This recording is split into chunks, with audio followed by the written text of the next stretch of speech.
What if I told you that your deepest feelings of love could be flipped like a switch, all thanks to a single drop of flower juice? Well, in Shakespeare's A Midsummer Night's Dream, that's not just a hypothetical, it's the engine driving all the chaos and comedy. Today, we're diving into that enchanted forest to see exactly how fairy magic turns human love into a wild, hilarious game. This is the big question of the play. It drops us right into a world where the very real, very intense passions of young lovers become nothing more than playthings for some powerful and, frankly, pretty careless supernatural beings. You see, the central conflict here isn't just about human drama. No, it's kicked into high gear by the direct magical interference of fairies. This collision of worlds is where all the trouble and all the fun really begins. So you've got these four young Athenians, Hermia, Lysander, Demetrius, and Helena. They all run off into the woods, and their love lives are already a tangled mess. But what they have no idea about is that their very human passions are about to be hijacked for a bit of fairy entertainment.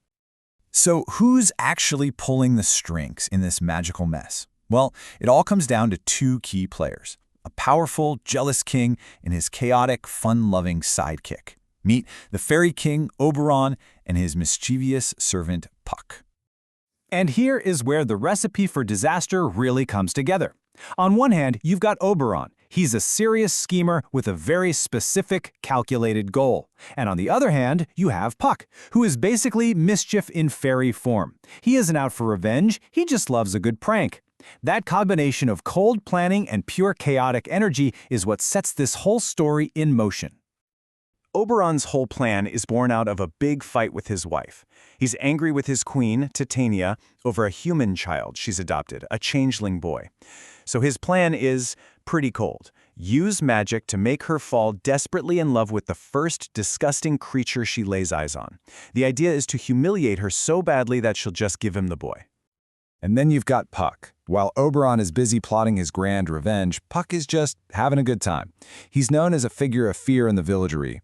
His idea of fun is causing little bits of household chaos, messing with people's drinks, or, pulling a stool out from under someone just to watch them fall. This is the guy Oberon trusts with his very powerful magic. What could go wrong? So how exactly are they going to pull all this off? Well, the entire crazy plot hinges on a single, incredibly powerful magical item.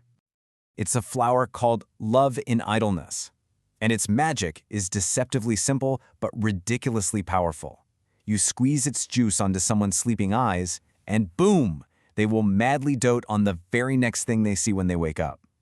We're talking about a potion that can literally rewrite love and loyalty in an instant. I mean, look how simple this is. 3 easy steps.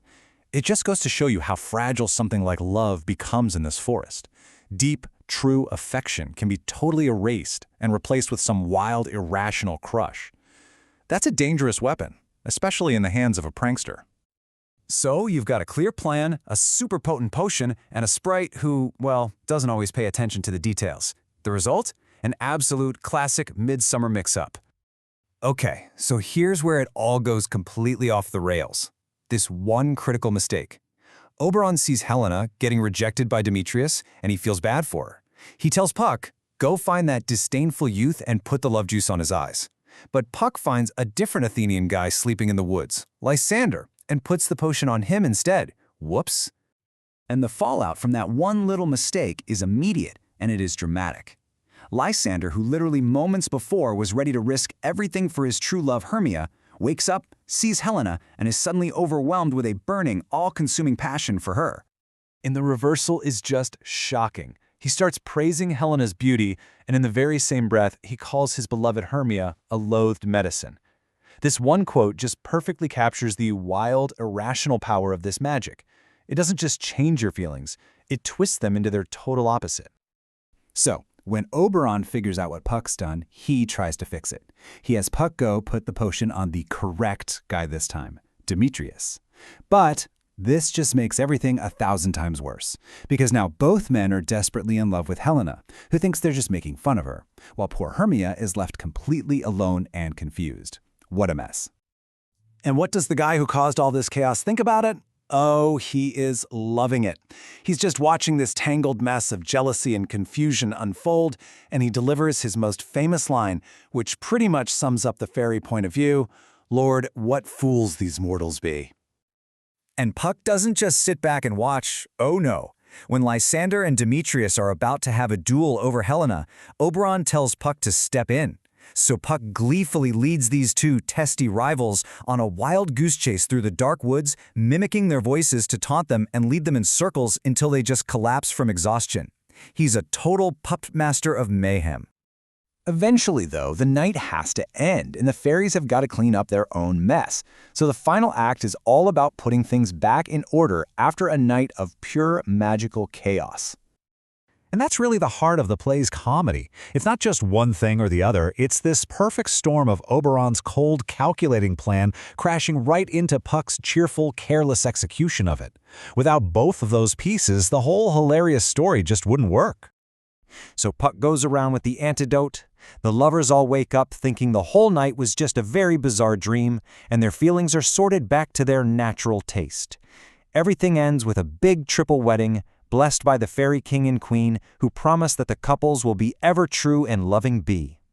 But after all the happy endings, you're still left with this lingering question. The play shows us that love can be this blind, irrational thing, something so easily manipulated by a bit of flower juice. So it forces you to wonder, in a world with such powerful illusions, what is it that makes love real?